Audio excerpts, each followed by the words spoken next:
This is the first scramble. I did 1.86. I saw a huge green block and it's a 2 move layer. I got a pure pie. This is the second scramble. We can do yellow here. I inserted this corner. I got a U pump. This is the third scramble. I did 2.39. I solved the blue like this, a 3 move layer, and we get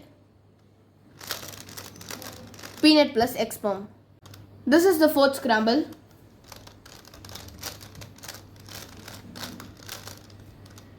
I did 2.75. We have another 3 move layer here like this, and we get this pi plus vertical U pump. This is the last one.